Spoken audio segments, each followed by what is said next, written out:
వేదిక మీద ఉన్న పెద్దలకి నా నమస్కారాలు. డార్వినిజం మీద మాట్లాడతారా అని అంటే, డార్వినిజానికి పరిమితం చేయటం ఎందుకు, సైన్స్ మీద మాదా అనేది టైటిల్ పెట్టండి, దాని మీద మాట్లాడదాం. అసలు సైన్స్ అంటే ఏమిటి, ఇది ఎవరిది అని చెప్పి నేను చెప్పుకున్నాను. ఇక్కడికి రాగానే నేను ఒక మాట అడిగాను, మార్క్సిజాన్ని ప్రస్తావిస్తూ మాట్లాడవచ్చా అని. మాట్లాడవచ్చు, మాట్లాడండి అన్న. ఎందుకు చెప్తున్నానంటే, వేదికకి పరిమితమై మాట్లాడటం అనేది మేము నేర్చుకోవాల్సిన అవసరం ఉన్నది. ఆ వేదిక పరిమితిని దాటిపోయి మాట్లాడితే మనం ఆశించిన ఫలితం రాదు. అందుకని మార్క్సిజంతో మాట్లాడమన్నా మాట్లాడతాను, మార్క్సిజంతో సంబంధం అంటే ఆ పేరు చెప్పకుండా మాట్లాడమన్నా కూడా నేను మాట్లాడతాను. సరే, నేను నెల్లూరు ఎప్పుడు వెళ్ళినా అక్కడ చాలామంది ఉపాధ్యాయ మిత్రులు ఉన్నారు. వాళ్ళందరూ కలిసి నన్ను ఏదో ఒక కాలేజీకి తీసుకెళ్తారు. ఆ కాలేజీలో అక్కడ స్టూడెంట్స్కి ఏదైనా క్లాస్ చెప్పమని చెప్తారు. అట్లా నేను చాలా సందర్భాల్లో చెప్పిన ఒక పాఠం ఏంటంటే, ఆ మధ్యకాలంలో ఒక కేంద్ర మంత్రి, బీజేపీ నాయకుడు ఒక మాట అన్నాడు, డార్వినిజం తప్పు, కోతికి మనిషి పుట్టడం ఇంతవరకు ఎవరూ చూడలేదు అని చెప్పి అన్నాడు. అది ప్రస్తావించి ఇందులో ఏమైనా పాయింట్ ఉన్నదా లేదా అనే దాని మీద నేను మాట్లాడటం మొదలు పెడతాను. అయితే అన్న ఆయనకే అనుమానం వచ్చింది, నేను ఈ మాట ఎట్లా అంటే నన్ను స్టూపిడ్ అంటారేమోనని. అందుకని ఆయనే ఇంకొక మాట ఏమన్నా అంటే, నేను చదువుకోలేదు అనుకుంటున్నారేమో, నేను కెమిస్ట్రీలో పిహెచ్డి అని కూడా అన్నాడు. సరే, గద్దర్ ఎప్పుడో రాశాడు, చెప్పులు కుట్టుకునేవాడు చెప్పులు కుట్టుకోవడంలో ఎంఏ, వాడు చదివిన చదువంతా గాడిద గుడ్డే కూలన్నా, వాళ్ళకున్న తెలివంతా తెడ్డేరా రైతన్నా. అట్లా ఈ పిహెచ్డి గారు ఆయన చదువేంటో, ఆయన కన్నా ఏమీ చదువుకోని వాడు చాలా చాలా తెలివిగలవాడని ఆయన మాటల్లోనే, ఆ భయం ఆయన మాటల్లోనే వ్యక్తమైంది. డార్విన్ ఎక్కడా కోతికి మనిషి పుడతాడని చెప్పలా. అది స్టూపిడ్ ఆర్గ్యుమెంట్. దాని మీద నేను పెద్ద మాట్లాడాల్సిన అవసరం లేదు. అంతకంటే ఎక్కువ నేనేమని మాట్లాడేవాడిని అంటే స్టూడెంట్స్తో, అయ్యా అసలు నీ కెమిస్ట్రీలోనే ఎవల్యూషన్ ఉంది, నీకు అర్థమై సావలేదు. ఏం పిహెచ్డీ చదివావో నువ్వు, నీకేం కెమిస్ట్రీ అర్థమైందో. మీలో చాలామందికి పీరియాడిక్ టేబుల్ తెలిసే ఉంటుంది. తెలియని మిత్రులు నాకు ఓపిక పట్టండి. పీరియాడిక్ టేబుల్లో ఏమున్నది అసలు, దాని సారాంశం ఏంటి? హైడ్రోజన్ 1 ఎలక్ట్రాన్ 1 ప్రోటాన్, హీలియం 2 ఎలక్ట్రాన్లు 2 ప్రోటాన్లు, లిథియం 3 ఎలక్ట్రాన్లు 3 ప్రోటాన్లు, బెరిలియం 4 ఎలక్ట్రాన్లు 4 ప్రోటాన్లు, బోరాన్ 5 ఎలక్ట్రాన్లు 5 ప్రోటాన్లు, కార్బన్ 6 ఎలక్ట్రాన్లు 6 ప్రోటాన్లు, నైట్రోజన్ 7 ఎలక్ట్రాన్లు 7 ప్రోటాన్లు, ఆక్సిజన్ 8 ఎలక్ట్రాన్లు 8 ప్రోటాన్లు. ఏం చెబుతుంది ఇది? ఇవి అన్నీ కూడా ఈ మూలకాలన్నీ ఒక ఆర్డర్లో ఏర్పడ్డాయి. ఇవి యురేనియం దగ్గరకు వచ్చేటప్పటికి సుమారు 100 దాని అటామిక్ నంబర్ వచ్చేటప్పటికి ఏమైందంటే, దాని న్యూక్లియస్ చాలా పెద్దదైపోయి తీవ్రమైన ఇంటర్నల్ ఫైట్ జరిగి న్యూక్లియస్ బ్రేక్ అయిపోతుంది. No more atoms. ఇంకంతకు మించి యాటమ్స్ ఏర్పడటానికి అవకాశం లేదు, దానికి ఉన్నటువంటి భౌతిక పరిమితి. అప్పుడు ఏమైంది, ఈ మూలకాలు ఒకదానితో ఒకటి కలిసి సంయోగం చెంది కాంపౌండ్స్ ఏర్పడటం మొదలైంది, మాలిక్యూల్స్ ఏర్పడటం మొదలైంది. ముందు వాటర్ లాంటి చిన్న మాలిక్యూల్స్ H2Oతో ప్రారంభమయ్యి ఆ తర్వాత పెద్ద పెద్ద మాలిక్యూల్స్ ఏర్పడ్డాయి. ఈ మాలిక్యూల్స్లో కార్బన్కి ఒక ప్రత్యేకత ఉన్నది. పీరియాడిక్ టేబుల్ మొత్తంలోకి కార్బన్కు ఉన్న ప్రత్యేకత కారణంగా కార్బను ఇంకేమీ అటువంటి చేయలేని పని ఏం చేస్తుందంటే, ఇది పెద్ద చైన్లు ఏర్పాటు చేస్తుంది, రింగ్స్ ఏర్పాటు చేస్తుంది. కాంప్లెక్స్ మాలిక్యూల్స్ని కార్బన్ మాత్రమే ఏర్పాటు చేయగలుగుతుంది, మిగతాయి చేయలేవు. సో సింపుల్ మాలిక్యూల్స్ నుంచి కాంప్లెక్స్ మాలిక్యూల్స్లోకి పరిణామం చెందడం ప్రారంభమైంది కెమిస్ట్రీ. అది ఇంకా ముందుకెళ్తే సూప్రా మాలిక్యూల్స్లోకి వచ్చింది. అది ఇంకా ముందుకెళ్తే బయోమాలిక్యూల్స్లోకి వచ్చింది. ఆ బయోమాలిక్యూల్స్ జీవం అనేటువంటి ఒక కొత్త స్వభావాన్ని సంతరించుకున్నాయి. ఏమిటి జీవం అంటే? ఒక్క మాటలో చెప్పాలంటే జీవం అంటే సెల్ఫ్ ఆర్గనైజేషన్. ఈ జీవం అనే కొత్త రూపాన్ని తీసుకుంది. కనుక నీ కెమిస్ట్రీలోనే ఉంది, నీకు అది కూడా అర్థమై సావలేదు. దురదృష్టం. నా బయాలజీ నీకు అర్థం కాకపోతే నేను క్షమించగలను, కానీ నీ కెమిస్ట్రీయే నువ్వు అర్థం చేసుకోలేకపోతే నిన్ను ఏమనాలి? నిన్ను ఆ భగవంతుడు తప్ప ఇంకెవ్వరు కాపాడలేరు. సో జీవ పరిణామం అంటే ఏమిటి? జీవ పరిణామం అంటే కోతి మనిషికి పుట్టాడనేది కాదు.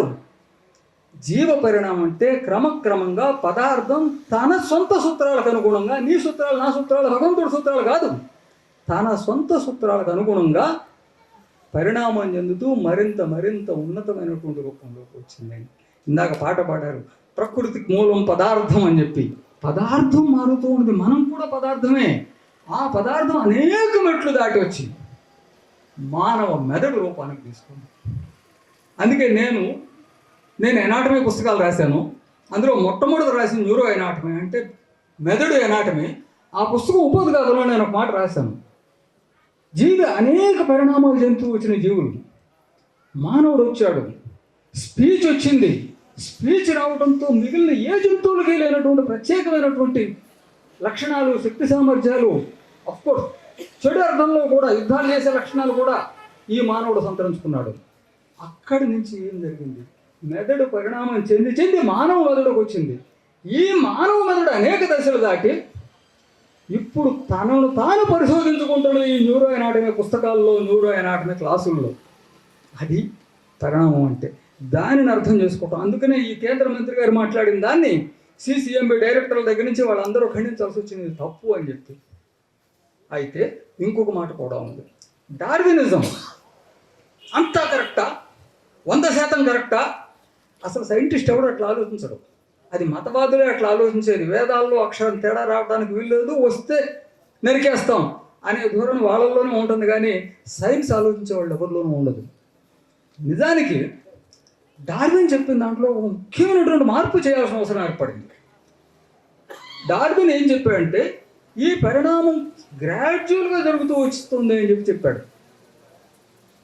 ఆ తర్వాత గ్రెగర్ మెండల్ జెనెటిక్స్ని ముందుకు తీసుకొచ్చాడు. మెండల్ ఒక క్రిస్టియన్ మతాచార్యుడు, అది వేరే విషయం, దాంతో మనకు సంబంధం లేదు. ఆయన ముందుకు తెచ్చినటువంటి పార్టికులేట్ ఫామ్ కనపడుతుంది, కంటిన్యూస్ కాదు, డిస్కంటిన్యూస్ ఫామ్ కనపడుతూ ఉంది. అందుకని చాలామంది ఏమని నమ్మారంటే జెనెటిక్స్ వచ్చి డార్వినిజాన్ని భూస్థాపితం చేస్తుందని నమ్మారు. కానీ అతి విచిత్రంగా ఇవాళ జెనెటిక్స్ డార్వినిజానికి బ్రహ్మాండమైనటువంటి సైంటిఫిక్ పునాదిని ఏర్పరిచి ప్రూవ్ చేస్తూ వచ్చింది. ఈ మాట అన్నది కూడా సిసిఎంబి డైరెక్టర్ గారు. ఆయన కమ్యూనిస్ట్ గాడు, ఆయన నక్సలైట్ గాడు, ఆయనే ఆ మాట చెప్పాల్సినటువంటి అవసరం ఏర్పడింది. అందుకని సైన్స్లో ఆ వాద వివాదం అనేది నిరంతరం జరుగుతూనే ఉంటుంది. అట్లాగే ఇంకా అనేక విషయాల్ని మనం చూడాల్సిన అవసరం ఉంది. స్టీఫెన్ హాకింగ్ అనే ఒక గొప్ప శాస్త్రవేత్త ఉన్నాడు. ఆయన the brief history of time అని చెప్పి రాసిన పుస్తకాన్ని నేను చదివాను. ఆ పుస్తకంలో బిగ్ బ్యాంగ్ థియరీ చెప్పుకుంటూ వచ్చాడు. ఆ పుస్తకం చదివిన తర్వాత ఈ బిగ్ బ్యాంగ్ థియరీ తప్పు అని నేను అనుకున్నాను. ఇది నిజం కాకపోవచ్చు అని చెప్పి నేను అనుకున్నాను. అది రైట్ అని చెప్పడానికి ఆయనకి ఎంత హక్కు ఉన్నదో, అది తప్పని చెప్పడానికి కూడా సైన్స్లో అంత హక్కు ఉన్నది. అది నిజమని చెప్పడానికి ఆయన చూపించినటువంటి ఆధారం, అది నిజమని ప్రూవ్ చేయడానికి ఆయన ఆధారం చూపించాలి, తప్పని ప్రూవ్ చేయడానికి నేను కూడా ఆధారం చూపించాలి. అది లేకపోతే సైన్స్ నడదు. అదే సైన్స్కి వేదాలకి ఉన్నటువంటి తేడా. అది నిజమని చెప్పడానికి ఆయన చూపించిన ఆధారం ఏంటంటే, ఇప్పుడు టెలిస్కోప్స్లో చాలా దూరంలో ఉన్నటువంటి గెలాక్సీల వెంట చూస్తుంటే అందులో రెడ్ షిఫ్ట్ కనపడుతుంది స్పెక్ట్రంలో. దాని అర్థం ఏంటంటే ఈ విశ్వం వ్యాకోచిస్తుంది, ఇంకా ఇంకా వ్యాకోచిస్తూ ఉన్నది అని చెప్పి అది ప్రూఫ్ కనపడుతుంది. అందుకని ఈ విశ్వం ఒకప్పుడు పాయింట్ దీంట్లో ఉండి అది పేలి ఉండాలి, అట్లా పేలి ఉండబట్టి అది ఇంత నిరంతరంగా వ్యాకోచిస్తూ ఉన్నది అనేది ఆయన పుస్తకంలో చెప్పింది. అప్పుడు సారా అంతకు మించి బలమైన రుజువు ఆయన చెప్పలేదు. నేనేమనుకున్నా అంటే అది చదివిన తర్వాత ఇందులో పాక్షిక సత్యమే ఉన్నది, పరమ సత్యం కాదు ఇది. ఈ విశ్వం ఇవాళ వ్యాకోచిస్తుంది, వాళ్ళు చుట్టూ మొదలుపెట్టిన తర్వాత వ్యాకోచిస్తూ ఉన్నది. ఎంతకాలంగా చూస్తున్నాం మనం ఈ టెలిస్కోపులతో? అంతా 300-400 సంవత్సరాలు. 300-400 సంవత్సరాల క్రితం ఉన్న టెలిస్కోపులు చాలా చిన్నవి, ఇంకా చాలా తక్కువ కాలం, 100-150 ఏళ్ళ కంటే లేదు. మరి విశ్వం చరిత్రలో ఈ 100 సంవత్సరాలు ఒక క్షణంతో సమానం. ఈ 100 సంవత్సరాల్లో విశ్వం ఏకోచిస్తున్నంత మాత్రం చేత మొత్తం విశ్వం ఏకోచిస్తూనే ఉంది మొదటి నుంచి అని చెప్పగలమా అనేది నమ్మకం. అంతేకాదు ఎక్కడైతే వ్యాకోచం ఉంటుందో అక్కడ సంకోచం కూడా ఉండి తీరాలి. ఇది బహుశా విశ్వంలో వ్యాకోచం ఫేజ్లో మనం చూస్తూ ఉంటాం. ఈ వ్యాకోచం ఒక పాయింట్ వేరిన తర్వాత ఇక మరింత వ్యాకోచం చెందలేక సంకోచంగా మారే అవకాశం ఉంది. అట్లా సంకోచంగా మారితే ఎక్కడికి వెళ్తుంది? ఆయన చెప్పినట్టుగా పాయింట్ దగ్గరికి వెళ్ళి మళ్ళీ పేలకపోవచ్చు. సంకోచం కూడా ఒక పాయింట్కి చేరిన తర్వాత తిరిగి వ్యాకోచంగా మారే అవకాశం ఉన్నది. సో సంకోచ వ్యాకోచాలు రెండు ఇందులో ఉండటానికి ఎక్కువ అవకాశం ఉన్నది. కానీ ఆయన చెప్పినట్టుగా ఎక్కడో పాయింట్ పేలింది అనేది కరెక్ట్ కాకపోవచ్చు అని నేను అనుకునే హక్కు నాకున్నది. స్టీఫెన్ హాకింగ్ అంతటి వాడిని కూడా తప్పుపట్టే హక్కు నాకున్నది. నువ్వు అంతటోడువా, నువ్వు గొప్పడువా, అది కాదు చర్చ. సైన్స్లో ఎప్పుడూ కూడా ఆధారం చూపించాలి. సైన్స్లో ఎప్పుడూ కూడా రెండు అభిప్రాయాలకి విలువ ఉంటుంది. ఆ రెండు అభిప్రాయాలను కూడా చర్చించడమే సైన్స్ తప్ప ఎవరు చెప్పినప్పటికీ, అది ఎంత పెద్ద ప్రొఫెసర్ చెప్పినప్పటికీ, అది ఐన్స్టీనే చెప్పినప్పటికీ అది ఆఖరు లైన్ కాదు. అది మళ్ళీ మళ్ళీ తిరిగి చర్చలకు వస్తూనే ఉంటుంది. అదే సైన్స్. అందుకనే మనం సైన్స్ని గౌరవిస్తూ ఉన్నాం. మిగతా మతపరమైనటువంటి సిద్ధాంతాలలాగా దీన్ని ప్రశ్నించితే మీ అంతు తేలుస్తాం అనే స్వభావం లేకపోవటమే దీనికున్న బలం, దీనికున్న గొప్పతనం. అందుకనే మనం దానిని నమ్ముతున్నాం, దానిని గౌరవిస్తున్నాం. పెరియార్ గారు, అంబేద్కర్ గారు, ఇంకా అనేక మంది మహానుభావులు చెప్పు ఉన్నారు. అట్లాగే మరొక ముఖ్యమైన అంశం ఏంటంటే, మార్క్సిజానికి మూల పురుషులైనటువంటి మార్క్స్, ఎంగిల్స్ సైన్స్ని చాలా అభిమానించారు. మార్క్స్ తన క్యాపిటల్ గ్రంథాన్ని డార్విన్కి అంకితం చేశాడు. ఎంగిల్స్ డైలెక్టిక్స్ ఆఫ్ నేచర్ అనే పుస్తకం రాశాడు. 150 సంవత్సరాల క్రితం అప్పటికి ఉన్న సైన్స్ మొత్తం సారాంశాన్ని చెప్తూ డైలెక్టిక్స్ ఇందులో అనుక్షణం కనపడుతుందంత డైలెక్టిక్స్ అని చెప్తారు. ఆ పుస్తకం ఎంత బాగుంటుందంటే 150 సంవత్సరాల తర్వాత ఇప్పుడు మేము సైన్స్లో మునుగు తేలుతున్న మనుషులు మళ్ళీ చదివితే మళ్ళీ కొత్త ఆలోచనలు, కొత్త విషయాలు అందులో కనపడుతూనే ఉంటాయి. ఒక ముఖ్యమైన విషయం ఏంటంటే, ఎంగిల్స్ మోషన్ గురించి చెప్పిన మాటలు ఎంత అద్భుతమైన మాటలు అంటే, you cannot separate matter from motion just as you cannot separate motion from matter అన్నాడు. చలించేది చలనం అంటే ఏది చెలుస్తుంది, ఏ వస్తువు చెలుస్తుంది అని మనం ఎట్లయితే మాట్లాడతామో, వస్తువు లేకుండా చలనం ఎట్లయితే ఉండదో, చలనం లేకుండా వస్తువు కూడా అట్లాగే ఉండదు. ఆ రెంటిని మధ్య విడదీయరైనటువంటి బంధం ఉండటమే డైరెక్టివ్స్ యొక్క మూల సూత్రం అని చెప్పారు. ఎంత అద్భుతమైన విషయం అంటే, ఎంత కిందకి వెళ్ళినా, ఎలక్ట్రాన్ దగ్గరికి వెళ్ళినా, ఇంకా కిందకి వెళ్ళినా మోషన్ కనపడుతూనే ఉంది. ఐన్స్టీన్ సాపేక్షత సిద్ధాంతం, ఆ సాపేక్షత సిద్ధాంతానికి కాసేపు పక్కన పెడదాం, అది కొంచెం అర్థం చేసుకోవడంలో కష్టం ఉంటుంది. రెండోది అందరికీ తెలిసినటువంటి ఐన్స్టీన్ సిద్ధాంతం E=mc². దాని అర్థం ఏంటి? దాని అర్థం ఏంటంటే పదార్థాన్ని శక్తిని వేరు చేయడానికి వీల్లేదు. పదార్థం శక్తిగా మారుతుంది, శక్తి పదార్థంగా మారుతుంది. అంతేకాదు ఎంత పదార్థం ఎంత శక్తి అవుతుందో ఖచ్చితంగా ఒక ఫార్ములా రూపంలో చెప్పాడు. E=mc² అని చెప్పాడు. ఇంకా చాలా ఉంది మాట్లాడవలసింది. ఈ మధ్య నేను ఫిజిక్స్ చదువుతున్న కొద్దీ ఇంకా కొత్త విషయాలు ముందుకు వస్తూ ఉన్నాయి.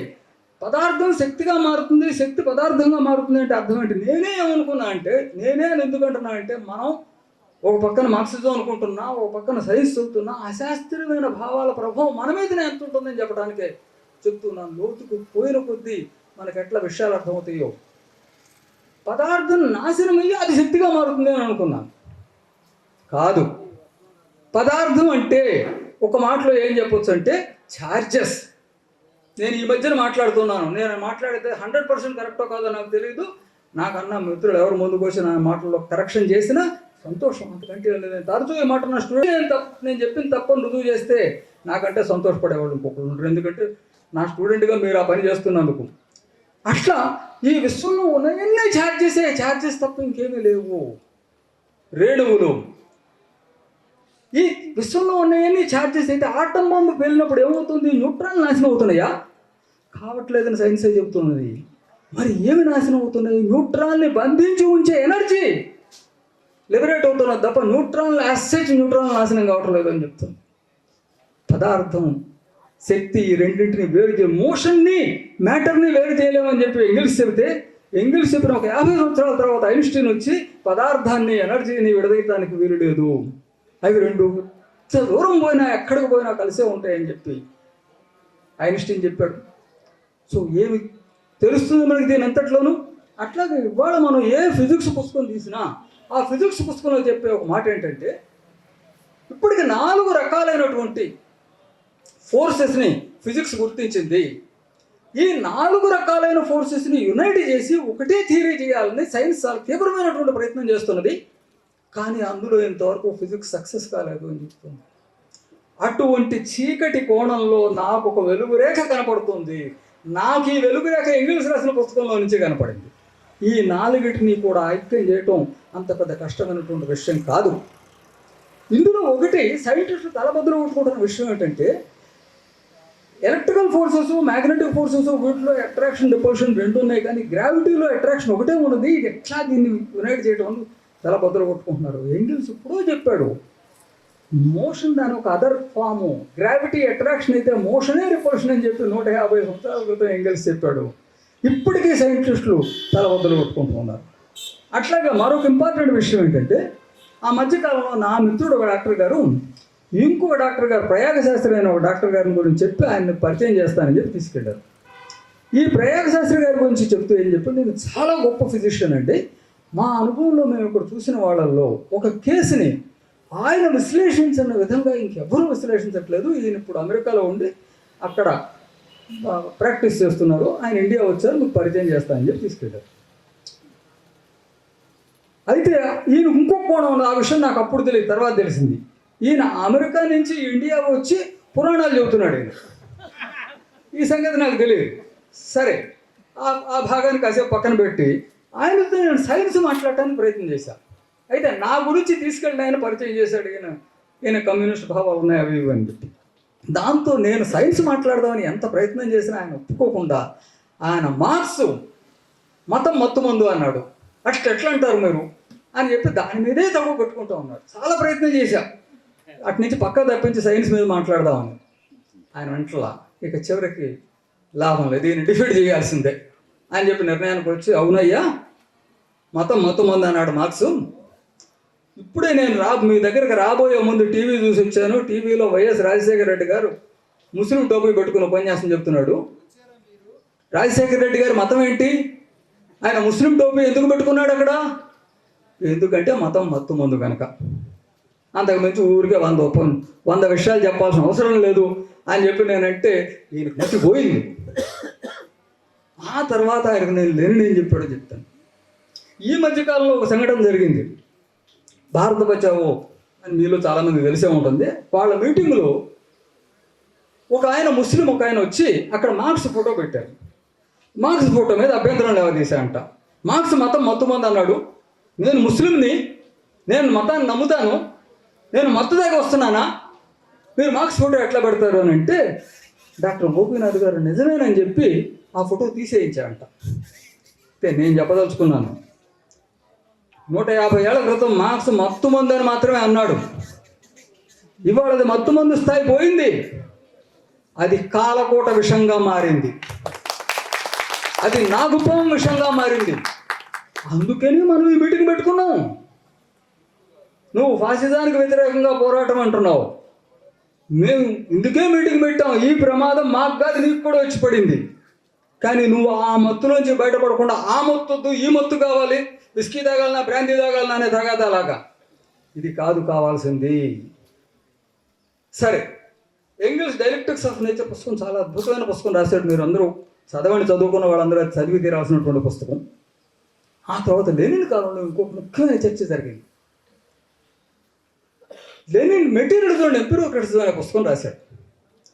ఈ కాలంలో జరిగిన చర్చ ఏంటంటే, అప్పుడే మొట్టమొదటిసారిగా పరమాణువు బద్దలు కొట్టి ఎలక్ట్రాన్లు బయటకు వచ్చింది.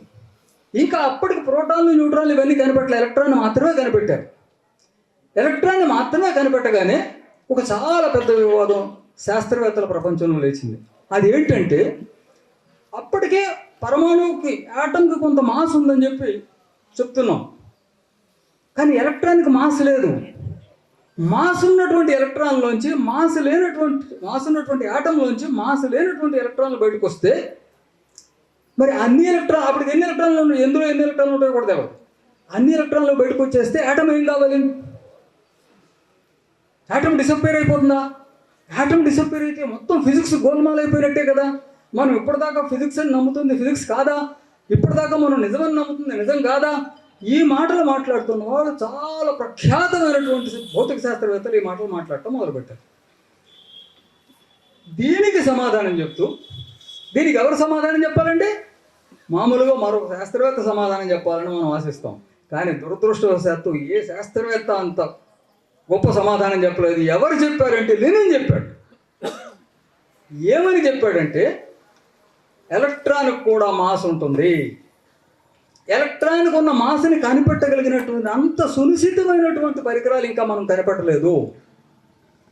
కానీ ఎలక్ట్రాన్కి కూడా మాస్ ఉంటుంది. ఇవాళ తెలుసు మనకి ఎలక్ట్రాన్కి ఎంత మాస్ ఉందో. ఎలక్ట్రాన్కి కూడా మాస్ ఉన్నది. రెండో మాట, పరమాణువులు వేరువేరని చెప్పి అనుకుంటున్నాం. డాల్టన్ పరమాణు సిద్ధాంతం ఉంటుంది, పరమాణువులు విభజించలేమని. కానీ పరమాణువులు విభజించాం. పరమాణువులు వేరువేరు, రాగి పరమాణువు వేరు, బంగారం పరమాణువు వేరు. కానీ ఎలక్ట్రాన్లు అన్నీ ఒకటే. ఎలక్ట్రాన్స్లో రాగి ఎలక్ట్రాన్లు బంగారం ఎలక్ట్రాన్లు లేవు. కేవలం ఆ ఎలక్ట్రాన్స్ యొక్క కాంబినేషన్. ఇందాకే నేను అన్నాను, ఒక ఎలక్ట్రాన్ ఒక ప్రోటాన్ అయితే హైడ్రోజన్, రెండు ఎలక్ట్రాన్లు రెండు ప్రోటాన్లు అయితే హీలియం అని చెప్పి. వాటి కాంబినేషన్తోనే ఇన్ని రూపాలన్నీ వచ్చినాయి. అంటూ ఒక మాట ఏమన్నా అంటే the electron is much more dialectical than the atom అన్నాడు. Electron is much more dialectical than the atom అని చెప్పి లెనిన్ రాస్తూ, ఆ తర్వాత ఆ పుస్తకంలో ఉన్నటువంటి రెండో ముఖ్యమైన భాగం న్యూరోఫిజియాలజీ. బ్రెయిన్ అంటే ఏమిటి, బ్రెయిన్ ఎట్లా పనిచేస్తుంది, ఆలోచనలు ఎట్లా వస్తున్నాయని అప్పటికి ఉన్నటువంటి సైన్స్ మొత్తాన్ని ఆయన ఎక్స్ప్లెయిన్ చేస్తూ చెప్పినటువంటి పుస్తకం నిజంగా అద్భుతమైనటువంటి పుస్తకం.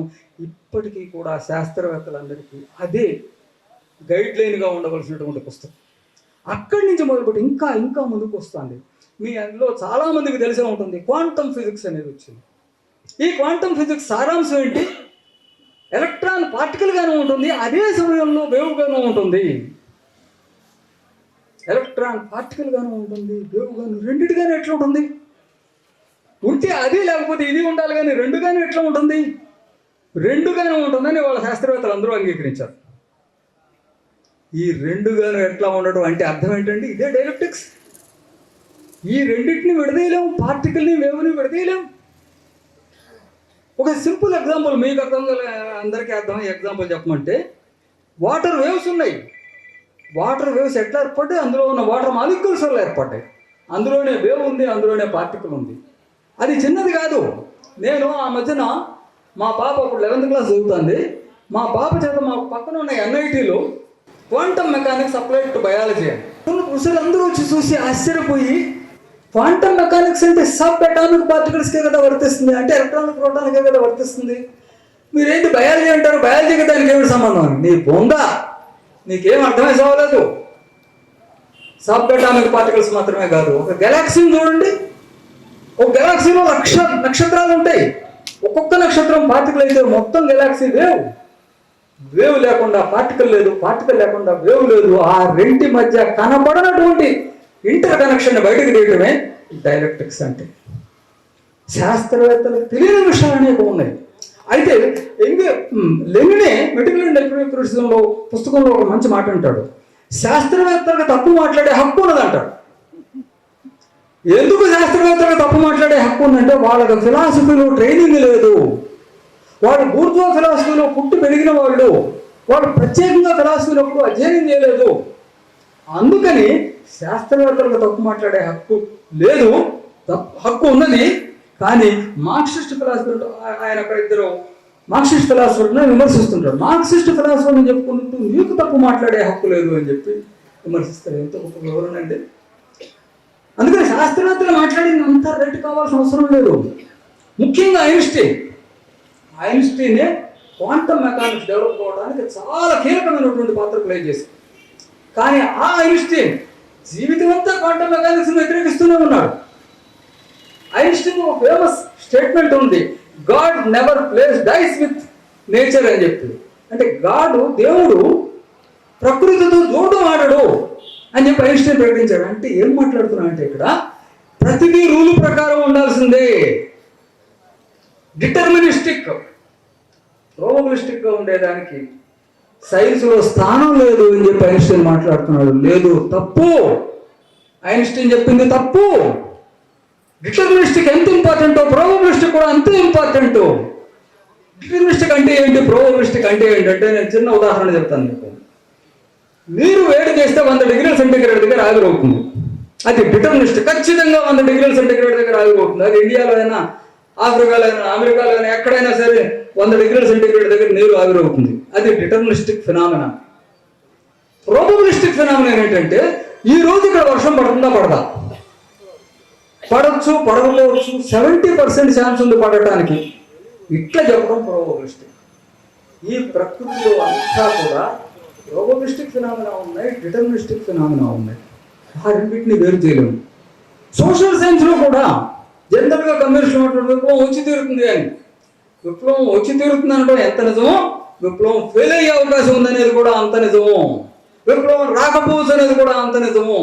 రష్యాలో విప్లవం గెలిచిందన్నది ఎంత నిజమో, జర్మనీలో ఓడిపోయిందన్నది కూడా అంత నిజం. చైనాలో వచ్చిందనేది ఎంత నిజమో, ఇండియాలో రాలేదన్నది కూడా అంతే నిజం. కనుక వస్తుందా రాదా, ఒకవేళ వస్తే గెలుస్తుందా గెలవదా అనేది అనేక విషయాల మీద ఆధారపడి ఉన్నది. అది ఖచ్చితమైనటువంటి రూలు కాదు. ఆ మిగతా అన్ని కూడా సక్రమంగా చేయగలిగినప్పుడే అది గెలిచే అవకాశం ఉంది. బహుశా ఎందుకనో దానికి ఇండైరెక్ట్ గా చాలా మాట్లాడారు, కానీ డైరెక్ట్ గా మార్క్సిస్ట్ లిటరేచర్లో ప్రోబబిలిస్టిక్, డిటర్మినిస్టిక్ అనే డిస్కషన్ సరిగ్గా రాలేదు. ప్రోబబిలిస్టిక్, డిటర్మినిస్టిక్ కూడా మనం వేరు చేయలేం. ఉదాహరణకు నేను న్యూరోఫిజియాలజీ మాట్లాడితే మా బ్రెయిన్స్ గురించి మాట్లాడుతూ ఉంటే ఒక చిన్న ఎగ్జాంపుల్ ఏం చెప్పొచ్చు అంటే, కార్టెక్స్ కింద సబ్ కార్టెక్స్ అనే ఉంటాయి. ఆ ఎక్కువ వివరాల్లో మనం పోనక్కర్లేదు. మనం సైకిల్ నేర్చుకుంటున్నాం. సైకిల్ నేర్చుకుంటున్న దశలో ఎక్కువ న్యూరాన్లు పనిచేస్తాయి, కానీ సైకిల్ ప్రాక్టీస్ అయిపోతే తక్కువ న్యూరాన్లతోనే ఆ పని జరిగిపోతుంది. అంటే ప్రోబబిలిస్టిక్ డిటర్మినిస్టిక్గా మారింది.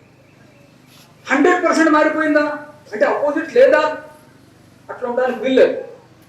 సైకిల్ తొక్కుతున్నా లేదా కారు నడుపుతూ ఉన్నాం, గౌతులలో పిల్లలు అడ్డం వస్తే, ఒక కుక్క పిల్లలు అడ్డం వస్తే టక్కున డిటర్మినిస్టిక్ మళ్ళీ ప్రోబబిలిస్టిక్గా మారుతుంది.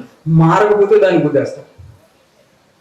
సో డిటర్మినిస్టిక్, ప్రోబబిలిస్టిక్ అనే దాన్ని కూడా వేరు చేయాలి. దీనికి ఫేమస్ ఎంగిల్స్ మాట ఒకటి ఉన్నది, A is A and also not A అంటాడు.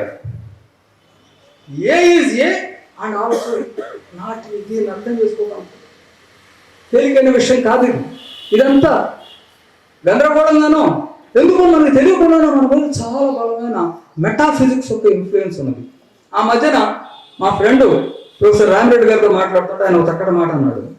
Basic colours 3 RGB, red, green, blue. కానీ ఆ 3 కలర్స్ యొక్క shades infinite number of shades వస్తాయి. ఫైనైట్ ని, ఇన్ఫైనైట్ ని కూడా మనం వేరు చేయలేము. అట్లా చెప్పడమే వెళ్తారు. అయితే మరి నేను కూడా చాలా రోజులు ఏమనుకున్నా అంటే, మెటాఫిజిక్స్ వేరు, డైలెక్టిక్స్ వేరు అనే ఒక అభిప్రాయం నాకు ఉండేది. వాళ్ళు మెటాఫిజిక్స్, వాళ్ళు అంతే, మనం డైలెక్టిక్స్, మనం కరెక్ట్గా ఆలోచిస్తాం. కానీ నాకు కొంత మెచ్యూరిటీ వచ్చిన తర్వాత, నేను విషయాన్ని కొంత ఎక్కువ అర్థం చేసుకోవడం మొదలుపెట్టిన తర్వాత, నో, ఇట్లా లేదు, ఆ రెండింటిని కూడా వేరు చేయలేము. మెటాఫిజిక్స్ అనేది లో లెవెల్ ఆఫ్ థింకింగ్, డైలెక్టిక్స్ అనేది higher level of thinking. Metaphysics నుంచి డైలెక్టిక్స్ స్థాయికి ఎదగాలి. మెటాఫిజిక్స్ మనది కాదనుకోవడానికి వీల్లేదు. అందుకే అనేక మంది మార్క్సిస్ట్ మహామహులు కూడా మిస్టేక్స్ ఎందుకు చేశారు అంటే, చేయడానికి స్కోప్ అందులో ఉంది, దాన్ని రూల్అవుట్ చేయడానికి లేదు. మనకి కరెక్ట్ ఆలోచనలు వచ్చే అవకాశం ఎంత ఉందో, రాంగ్ ఆలోచనలు వచ్చేంత అవకాశం కూడా అంత ఉంది. నిరంతరం దాన్ని మనం సరి చేసుకుంటూ ఉండాల్సిన అవసరం ఉంది. మెటాఫిజిక్స్ అంటే విడివిడిగా చూడటం అనేది లో లెవెల్ ఆఫ్ థింకింగ్. అవి రెండూ కలిసే ఎట్లా ఉన్నాయి, అవి రెండింటినీ ఎట్లా విడదీయలేమని చూడటం higher level of thinking. English పుస్తకంలో చోట ఒక గొప్ప మాట అంటాడు, dialectics entered mathematics with the start of calculus అన్నాడు. ఇంత గొప్ప మాట. మనం అర్థమెటిక్స్ తో ముందు పిల్లలు చదువు చెప్పడం మొదలు పెడతాం, 1, 2, 3. ఎందుకు 1, 2, 3 అని చదువు చెప్తాం? అది తేలిక కనుక చెప్తాం, అది చిన్నపిల్లలకు అర్థం చేయగలిగిన విషయం అని చెప్తాం. కానీ కొంచెం సైన్స్ లోపలికి వెళ్ళాలంటే ఇది ఏది కూడా స్థిరంగా శాశ్వతంగా లేదు. ఇది ప్రతిదీ కూడా మార్పు చెందుతున్నది. ఇది మార్పు చెందుతుందని మనం గుర్తించామంటే ఆ మార్పుని కొలవాల్సిన అవసరం ఉన్నది. ఎంత మార్పు జరుగుతుందో కొలవాల్సిన అవసరం ఉన్నది. అదే calculus. Calculus is the science of measuring the rate of change. ఎంత మార్పు, ఏ పరిస్థితుల్లో ఎంత మార్పు వస్తుందో క్యాల్కులేట్ చేసేదే క్యాల్కులస్. క్యాల్కులస్ రావడంతో డైరెక్టిక్స్ వచ్చినాయి మ్యాథమెటిక్స్లో అని అంటారు. ఎంత అద్భుతంగా చెప్పాడు విషయాన్ని. ఆ క్యాల్కులస్ లేకుండా ఇవాళ 11th క్లాస్లో కూడా మనం 11th క్లాస్ పాస్ అవడం కూడా సాధ్యం కాదు. అందుకని సైన్స్లో జరుగుతున్న ఈ వాద వివాదాలన్నీ ఎటువైపుకి దారితీస్తున్నాయి, ఏది కరెక్ట్ అని చెప్తున్నాయి. ఇవాళ పోయిన సంవత్సరం ఫిజిక్స్లో నోబెల్ లారియట్ ఎవరికి ఇచ్చారంటే క్వాంటమ్ ఎంటాంగిల్మెంట్ అనేది కనిపెట్టిన ఆయనకి ఇచ్చారు. ఈ క్వాంటమ్ ఎంటాంగిల్మెంట్ ఏమిటి నాకు అర్థమైనంత వరకు, ఎందుకంటే ఇంటర్నెట్లో పేపర్లో అయ్యే వచ్చినాయి, నాకు అర్థమైనంత వరకు ఏంటంటే ఇక్కడ ఒక ఎలక్ట్రాన్ లాంటిది ఏదో ఉంటుందంట, ఈ గెలాక్సీకి అవతల ఇంకెక్కడో ఇంకొక ఎలక్ట్రాన్ లాంటిది ఉంటుందంట, ఈ రెండుకి మధ్య ఏదో లింక్ ఉన్నదంట, ఈ రెండు ఏదో మాట్లాడుకుంటాయంట, చేస్తుంటాయంట, ఏదో మాట్లాడుతుంది. నాకు ఇందులో ఏమి సైన్స్ అర్థం కాదు. బహుశా ఇది రాంగ్ అనుకుంటున్నాను. మేబీ ఐ ఆమ్ రాంగ్, అది వేరే విషయం, ఆ తర్వాత మాట్లాడదాం. కానీ ఇవాళ క్వాంటమ్ మెకానిక్స్ అనే పేరుతో చాలా అశాస్త్రీయమైనటువంటి దాన్ని చెప్పడానికి కూడా ఇదే క్వాంటమ్ మెకానిక్స్ వాడుకుంటూ ఉన్నారు. చాలామంది పెద్ద పెద్ద ఫిజిక్స్ నోబెల్ లారియట్లు అనే వాళ్ళు ఇంటర్నెట్లో ఉపన్యాసాలు ఇస్తున్నారు. క్వాంటమ్ మెకానిక్స్ అంతా మాయావాదం చెబుతుంది. టైమ్ ఈజ్ ఎ మిత్ అని చెప్పి ఈ మధ్య ఫిజిక్స్ లారియట్లు మాట్లాడటం మొదలుపెట్టారు. Time is a myth. Time ఏంటంటే మార్పే టైము. స్పేసు టైము రెండింటిని వేరు చేయడానికి వీల్లేదు, మార్పే time. Time is a myth అని చెప్పి ఫిజిక్స్ లారియట్లు మాట్లాడుతున్నారు. అట్లా మాట్లాడిన దాన్ని అంగీకరించాల్సిన అవసరం ఏమీ లేదు. క్వాంటమ్ మెకానిక్స్ ఏం చెబుతుంది అంటే అపోజిట్స్ని విడదీయడానికి వీల్లేదు. అనేక రకాలైన continuity, discontinuity, analog, digital, you can't separate them. ఇవాళ లేటెస్ట్ సైన్స్ అంతా ఇట్లాంటి కొన్ని చెదురుమదురు మాటలు, ఇట్లాంటి కొంతమంది మేధావులు సైన్స్ని అపహాస్యం పాలు చేయడానికో మళ్ళీ తిరిగి వేదాల్లోనే ఇదంతా ఉన్నదని చెప్పడం కోసం చెప్తే కొన్ని పిచ్చి పిచ్చి మాటలు మినహాయిస్తే సైన్స్ ముందుకు వచ్చిన కొద్దీ, సైన్స్లో కొత్త కొత్త ఆవిష్కరణ వచ్చిన కొద్దీ ఏమి చెబుతున్నాయంటే dialectical materialism is the only science. Dialectical materialism మాత్రమే దీనిని వివరించగలదు అని చెప్తుంది. అయితే సరే, ఇదంతా భౌతిక శాస్త్రానికి సంబంధించినటువంటి విషయం, జీవశాస్త్రాలకు సంబంధించినటువంటి విషయం. సోషల్ సైన్స్ని ఎట్లా చూడాలి మనం? ఒక థియరీ సైన్స్ అవునా కాదనేది ఎట్లా చెప్పాలి మనం? ఉదాహరణకు మార్క్సిజం సైన్స్ అని అంటుంటా ఉన్నాం. మరి మార్క్సిజం సైన్స్ అంటానికి మార్క్స్ ఏమన్నా ప్రయోగశాలలో ప్రూవ్ చేశాడా? ఒక ఫిజిక్స్ ప్రయోగం చేసినట్టుగా మార్క్స్ ప్రయోగశాలలో ప్రూవ్ చేశాడా? చేయలేదన్న సంగతి అందరికీ తెలుస్తుంది. మరి దాన్ని ఎట్లా సైన్స్ అంటాం?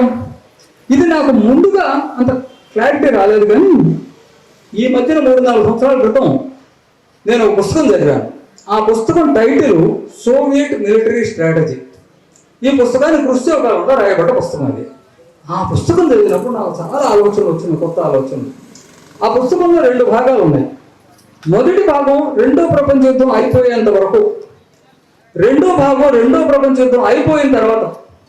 మొదటి భాగంలో అంత కరెక్ట్గానే రాశారు, కానీ రెండో భాగం చాలా గందరగోళంగా ఉంది. మొదటి భాగంలో యుద్ధం పట్ల మార్క్సిస్ట్ అవగాహన లేదా ప్రజాపంథాన్ని రాశారు, కానీ రెండో భాగంలో చాలా తప్పు ఉన్నదని నేను అనుకున్నాను. మాకు యుద్ధం పట్ల ప్రజాపంథ ఏంటి దాన్ని చెప్పడానికన్నా ముందు యుద్ధం పట్ల పాలక వర్గాల పంథ ఏంటి అంటే, యుద్ధం వచ్చి తీరుతుంది, యుద్ధం ఉంటూనే ఉంటుంది సమాజంలో. ప్రజాపంథ ఏంటి? యుద్ధం కేవలం వర్గ సమాజం వల్ల వస్తుంది. అది దానికి అత్యంత ముదిరిపోయినటువంటి స్వభావం సామ్రాజ్యవాదం వల్ల వస్తుంది. యుద్ధంలో ఎవరు గెలుస్తారు అంటే పాలక వర్గాల అంచనా ఎట్లా ఉంటుంది అంటే, యుద్ధంలో ఎవరికి ఎక్కువ ఆయుధాలు ఉంటే వాళ్ళు, ఎవరి కమాండ్ స్ట్రక్చర్ బెటర్గా ఉంటే వాళ్ళు గెలుస్తారు అనేది ఇది పాలక వర్గాల సిద్ధాంతం. యుద్ధం పట్ల ప్రజాపంథ ఏంటి? యుద్ధం గెలుపోవడం అనేది అంతిమంగా ప్రజల మీదనే ఆధారపడి ఉంటుంది, ప్రజలు చేయాల్సిన యుద్ధమే అది, కనుక ఎవరు ప్రజాపక్షమే గెలుస్తుంది అని మార్క్సిజం జనరల్గా చెప్తుంటుంది. ఈ పుస్తకం మొదటి భాగం అంతా అట్లాగే చెప్పింది. కానీ రెండో భాగంలో ఏం చెప్పారంటే, అయితే రెండో ప్రపంచ యుద్ధం అయిపోయిన తర్వాత మొత్తం యుద్ధ పరిస్థితి అంతా మారిపోయింది. ఇప్పుడు పాత సూత్రాలు ఏవి ఇవాళ రాబోయే యుద్ధానికి పనికిరావు. ఏమిటయ్యా అది అంతగా మారిపోయింది అంటే, అణుబాంబులు వచ్చినాయి. అణుబాంబులు వచ్చినందువల్ల యుద్ధానికి సంబంధించిన పాత సూత్రాలు మొత్తం పక్కన పెట్టేయాల్సినటువంటి పరిస్థితి ఏర్పడుతుంది. పూర్తిగా కొత్త రకమైనటువంటి యుద్ధాన్ని మనం ఎదుర్కోబోతున్నాం. దానికి సోవియట్ మిలిటరీ అంతా రెడీ కావాలి. అందువల్ల ఏం చెప్పారంటే, ఈ క్రమంలో మూడో ప్రపంచ యుద్ధం, రాబోయే మూడో ప్రపంచ యుద్ధం ఎట్లా ఉంటుంది అంటే, కొన్ని రోజుల్లో, గంటల్లో ఈ భూమండలం నుంచి కొన్ని దేశాలు అదృశ్యం అయిపోతాయని చెప్పారు. వామ్మో, ఇటువంటి జరిగిందా? జరగలేదు, మన కళ్ళెదురుగానే చూసాం. జరగకపోగా రెండవ ప్రపంచ యుద్ధంలో అంత బ్రహ్మాండమైన విజయాన్ని సాధించిన సోవియట్ యూనియన్ యుద్ధం లేకుండానే కూలిపోయింది. ఇది ఎట్లా సాధ్యమైంది? మరి దేనిని సైన్స్ అనాలి, దేనిని కాదు? ఈ ప్రశ్నలన్నీ నన్ను ఆలోచనలో పడేసింది. వాళ్ళ ఆ పుస్తకంలో ప్రతి పేజీలోనూ కనపడుతున్న భయం ఏంటంటే, ఏ క్షణంలో మాస్కో మీద అణుబాంబులు పడిపోతాయి అనే భయం కనపడతాం. మరి నిజానికి అదే కాలంలో వియత్నాంలో సోవియట్ పార్టీతో, సోవియట్ ప్రభుత్వంతో పోలిస్తే 100 వంతు కాదు 1000 వంతున్నటువంటి వియత్నాం గెరిల్లాలు అమెరికాను ఎదుర్కొని, వాడు అణుబాంబులను ఎదుర్కొని గొప్ప యుద్ధం చేశారు. మరి ఇవేమి వీళ్ళ పరిశీలనలోకి రాలేదు. అప్పుడు నేను ఆలోచించిన పాయింట్ ఏంటంటే, అసలు దేనిని శాస్త్రం అనాలి, దేనిని కాదు?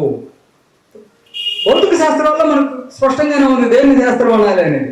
మరి సామాజిక శాస్త్రంలో దేనిని శాస్త్రం అనాలి అని అప్పుడు నేను రూపొందించుకున్న సూత్రం ఏంటంటే, నేను అది ఏదో వ్యాసంలో రాస్తాను, ఇంకా రాయలేదు. సామాజిక శాస్త్రాల్లో మనం ఇట్లా ప్రూవ్ చేయలేదు. ఈవెన్ డార్విన్ ఇట్లా ప్రూవ్ చేయలేకపోయాడు. జీవ పరిణామం జరిగిందని, కోతికి మనిషి పుడుతుందని అనలేదు, ప్రూవ్ చేయలేదు కూడా. మరి సామాజిక శాస్త్రాలు ఎట్లా ప్రూవ్ చేయాలంటే, ఏ సామాజిక శాస్త్రానికి సంబంధించిన 3 చాప్టర్స్ ఉంటాయి: గతం, వర్తమానం, భవిష్యత్తు. గతానికి సంబంధించిన విషయాలన్నింటినీ కనెక్ట్ చేయగలగాలి. కనెక్ట్ చేయగలిగితే అది శాస్త్రం, లేకపోతే అది లేదు. అశోకుడు అనేక యుద్ధాలు గెలిచాడు. ఎందుకు గెలిచాడు? ముహూర్తాల వల్ల గెలిచాడు అనేది శాస్త్రం. అశోకుడు అనుసరించినటువంటి విధానాలు ఏంటి? ఏ వర్గానికి అనుకూలంగా అతను పనిచేశాడు? ఏ వర్గాల సపోర్ట్ అతను పొందగలిగాడు? అశోకుడు రూపొందించినటువంటి పరిపాలనా విధానం ఏంటి? అతను ఎంచుకున్నటువంటి మతం ఏంటి? ఇవన్నిటినీ కారణాలుగా మనం కనెక్ట్ చేయగలిగితే అది శాస్త్రం అవుతుంది. అట్లా కనెక్ట్ చేయలేకపోతే అది శాస్త్రం కాదు. గతానికి సంబంధించి. వర్తమానానికి సంబంధించి దేన్ని శాస్త్రం అనాలి అంటే, వర్తమానానికి సంబంధించి ప్రజలకు ఒక ప్రోగ్రామ్ ఇవ్వగలిగింది శాస్త్రం. ప్రజల్ని కార్యాచరణలో కదిలించగలిగింది శాస్త్రం. అట్లా కదిలించలేకపోయింది శాస్త్రం కాదు. ఉదాహరణకి మార్క్స్ చెప్పాడు, ప్రపంచ కార్మికులారా ఏకం కండి, పోరాటంలో పోయేదేమీ లేదు, బానిస సంఖ్యలు తప్ప అని. అది లక్షలాది మంది శ్రామికుల్ని కదిలించింది. అందుకని దాన్ని శాస్త్రం అని చెప్పి అంటున్నాం.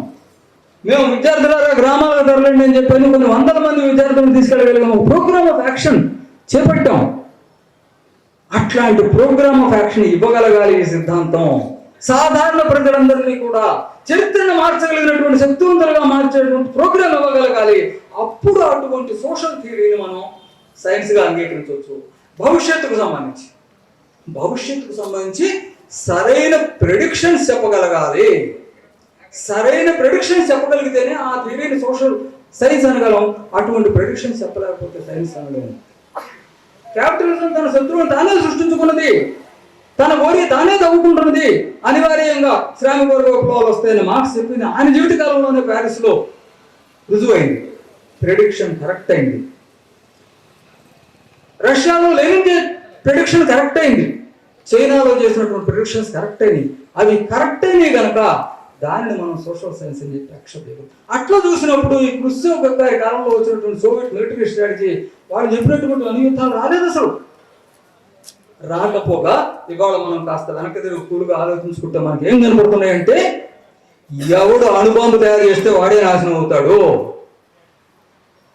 అణుబాంబు వేయటం అనేది అంత తేలికైనటువంటి పని కాదు. అది వాళ్ళ కళ్ళ ముందు కనపడతా ఉంది. అందుకని ఒక శాస్త్రానికి ఉన్న బలం ఏంటి? మతం లేదా ఒక నమ్మకం లేదా గుడ్డి విశ్వాసానికి భిన్నంగా ఒక శాస్త్రాన్ని మనం సమర్థిస్తున్నామంటే ఆ శాస్త్రం రుజువులతో ఉండాలి. భౌతిక శాస్త్రాలు కొన్ని రకాలైన రుజువులు చూపించాలి, సామాజిక శాస్త్రాలు మరొక రకమైనటువంటి రుజువులు చూపించాలి. అటువంటి రుజువులను చూపించగలిగినటువంటి దాన్ని ఇక్కడి నుంచి వచ్చిన దగ్గర నుంచి ఇక్కడ ఉన్న ఈ అన్ని స్లోగన్స్ చూస్తా ఉన్నాను. ఈ అన్ని స్లోగన్స్ కూడా మనని ఆలోచింపజేసే శక్తి ఉన్నటువంటి స్లోగన్స్.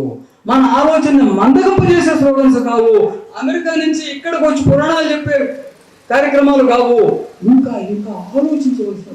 అందుకనే ఈ సిద్ధాంతాలను నమ్మిన వాడు అతి సామాన్యుల్ని అత్యంత గొప్ప మానవులుగా మార్చగలిగింది. వీళ్ళు ఎక్కడో గొప్ప ఫిలాసఫర్గా పుట్టినవాడు కాదు. ఎంగిల్సే చూస్తే ఎంగిల్స్ 10th క్లాస్ కూడా చదవలేదు. మార్క్స్ అయితే PhD చేశాడు, కానీ ఎంగిల్స్ 10th క్లాస్ కూడా చదవలేదు. కానీ ఆ ఎంగిల్స్ రాసిన పుస్తకం ఈ రోజుకి 150 సంవత్సరాల తర్వాత కూడా శాస్త్రవేత్తలందరికీ సురోధర్యంగా ఉండేటువంటి పుస్తకాన్ని ఆయన రాయగలిగాడంటే, ఆ రోజుకున్న సైన్స్ అంతటిని ఆయన సమాప్తి చేసి అందులో ఉన్న డైలెక్ట్రికల్ మెటీరియల్స్ రాయగలిగాడంటే అది ఒక శాస్త్రీయమైనటువంటి సిద్ధాంతానికి ఉండేటువంటి బలం. అటువంటి శాస్త్రీయమైన సిద్ధాంతాన్ని పెంపొందించడం కోసం, దాన్ని ప్రచారం చేయడం కోసం, దానికోసం అహర్నిశలో తన జీవితం అంతా కృషి చేసిన రామకృష్ణ నాయుడు మిత్రుడికి నేను తల నుంచి నమస్కరిస్తున్నాను. ఇటువంటి కార్యక్రమాలు ఇంకా తరచుగా పదే పదే జరుగుతూ ఉండాల్సిన అవసరం ఉందని, దీన్ని డెవలప్ చేయాలని కోరుకున్న మిత్రులందరికీ నేను కృతజ్ఞత తెలియజేస్తూ చివరిగా నేను ఒక మాట చెప్పాలనుకుంటున్నాను. నేను సైన్స్ పాఠం చేస్తే అది భిన్నంగానే చెబుతాను. అంతే, మరి ఇంకో రకంగా వాళ్ళు చెప్పినట్టుగా చెప్పడం నా వల్ల అయ్యే పనిగా. అయితే నాకు నా పద్ధతిలో పాఠం చెప్పి రుజువు చేయాలి, మన విధానాన్ని రుజువు చేయాలి అనేది నాకు చాలా కాలంగా ఉంది. అఫ్కోర్స్ MBBS క్లాసుల్లో చెబుతున్నాను, కానీ అనేక కారణాల వల్ల అక్కడ అనుకున్నంత సక్సెస్ రావడం లేదు. ఎందుకంటే ఇవాళ చదువుకోవాలని ఇంట్రెస్ట్ ఎవరికి కనపడట్లేదు. ప్రైవేట్ కాలేజీలు వచ్చిన తర్వాత పరిస్థితులు మరింత గందరగోళంగా తయారైనాయి. సరే, అవన్నీ పక్కన పెట్టి SC ST విద్యార్థులను ఒక 50 మందిని పోగు చేసి వాళ్ళని నీటికి మెడికల్ ఎంట్రన్స్ పరీక్ష నీటికి సిద్ధం చేసి ఆ 50 మందిలో ఒక 40 మందికి మెడికల్ సీట్లు కొట్టించి అసలు మనం చదువు చెప్తే ఎట్లా ఉంటుంది? ఎందుకంటే ఒకప్పుడు మేము ఈ చదువులు అశాస్త్రీయ విద్యా విధానం అన్నాం, ఈ చదువులు మానేసిపోయాం. అయితే అశాస్త్రీయ విద్యా విధానం అనేవాళ్ళం, కానీ ఏమిటి అశాస్త్రీయత, ఎట్లా దాన్ని శాస్త్రంగా మార్చాలి అనేది మేము ఆ రోజులు చెప్పలేకపోయేవాళ్ళం. ఎందుకంటే మేము కూడా విద్యార్థులమే, మాకు ఇంకా మా సబ్జెక్ట్స్ మీద అంత పట్టు రాలేదు. ఇవాళ మేమే ప్రొఫెసర్లమైనటువంటి బ్యాక్గ్రౌండ్లో ఒట్టి మాటలు మాట్లాడితే సరిపోదు కదా, దాన్ని రుజువు చేసి చూపించాలి. అయితే అందులో ఒక భాగంగా నేను చేసింది, నేను ఎనాటమీ పుస్తకాలు రాశాను. గుంటూరు మెడికల్ కాలేజీలో మేము ఎన్ని గొడవలు చేసామో నాకు నా మిత్రులందరికీ తెలుసు. ప్రిన్సిపాల్స్ని గల్లా పట్టుకుని రిజైన్ చేయించాం. అటువంటి గుంటూరు మెడికల్ కాలేజీలో నాకు ఇప్పటికి 2 సార్లు సన్మానం జరిగింది. ఒకసారి నా పుస్తకాన్ని గుంటూరు మెడికల్ కాలేజీలోనే రిలీజ్ చేశారు. ఎందుకు చేశారంటే 90 ఏళ్ల చరిత్ర ఉన్న గుంటూరు మెడికల్ కాలేజీలో మెడికల్ టెక్స్ట్ బుక్స్ ఇంతవరకు ఎవరు రాయలేదు. చదువు మానేసిపోయి నేనే రాశాను. సరే, ఆ రోజు చదువు మానేశాం. ఆ ధోరణిలో ఇవాళ ఇదే రంగంలో ఉన్నప్పుడు విద్యార్థిని పోగు చేసి వాళ్ళకి ఒక ధైర్యం చెప్పి సబ్జెక్టుని సునాయాసంగా కళ్ళెదురుగుండా కనపడేట్టుగా చేయడం ఎట్లా? ఆన్సర్ నాకు చాలా సందర్భాల్లో నాకు ఆన్సర్ కళ్ళ ముందు కనపడుతుంది. ఇంత క్యాలిక్యులేషన్ అవసరం లేదు మీరు చెప్పేదంతా. తప్పది, అదిగో ఆన్సర్, అది మాకు కనపడలేదు కదా. అంటే అదే డైలెక్ట్రికల్ మెటీరియలిజానికి ఉన్న బలం, అదే రియల్ సైన్స్ కున్న బలం. సైన్స్ని అన్సైంటిఫిక్గా చెప్తున్నారు, సైన్స్ని సంస్కృత శ్లోకాలాగా మార్చి చెప్తున్నారు. ఆ బలాన్ని రుజువు చేయాలి. అందుకని ఒక 50 మంది SC ST విద్యార్థులను తీసుకుని ఒక ఛాలెంజ్గా వీళ్ళకి మెడికల్ సీట్లు తీసుకొచ్చి చూపిస్తే మన సిద్ధాంతానికి బలం వస్తుంది. నేను చాలా కాలంగా ఆలోచిస్తున్నా, గత 10 సంవత్సరాలుగా ఆలోచిస్తున్నా. కానీ నేను రాయ్పూర్లో ఉండటం రకరకాల కారణాల వల్ల చేయలేకపోయినప్పుడు నేను హైదరాబాద్లో ఉన్నాను కనుక ఇది ఎట్లా చేయాలా అని ఆలోచిస్తుండగా ఈ మధ్యనే గద్దర్ ఇప్పుడు ఇక్కడ ఉండగా కూడా గద్దర్ కొడుకే ఫోన్ చేశాడు. గద్దర్ కొడుకు వచ్చి మాట్లాడిన తర్వాత ఇది గద్దర్ పేరుతో చేస్తే బాగుంటుంది. ఎందుకంటే SC ST విద్యార్థులు 2 తీవ్రమైన పర్వతాల కింద నలిగిపోతున్నారు. ఒకటి సబ్జెక్ట్ అర్థం కాకపోవడం, రెండోది అంతకంటే తీవ్రమైనటువంటి సమస్య డీమోటివేషన్. అనుక్షణం వాళ్ళని నిరుత్సాహపరిచి నీరుగార్చి నీ వల్ల ఏమవుతుంది అనేటువంటి వాతావరణం లోపల పెరుగుతున్న SC ST విద్యార్థులకి మోటివేట్ చేయాలి. మోటివేట్ చేసి వాళ్ళని ఒక పక్కన మోటివేట్ చేయటం, రెండో పక్కన సైన్స్ని మన పద్ధతుల్లో చెప్పటం. వాళ్ళ పద్ధతుల్లో కాదు, వాళ్ళ సైన్స్ని అశాస్త్రీయంగా మార్చిన వాళ్ళు, సైన్స్ని సంస్కృత శ్లోకాల కిందకు మార్చిన వాళ్ళు ఆ సైన్స్లో ఉన్న సారాంశాన్ని చూడగానే చెప్పగలిగిన విధంగా చెప్పాల్సిన అవసరం ఉన్నది. అందుకోసం నేను ఈ ప్రయత్నం చేస్తున్నాను. దీనికి కూడా మిత్రులందరూ ఆలోచించి మీరందరూ చేయగలిగిన సహకారం చేయవలసిందిగా కోరుతున్నాను.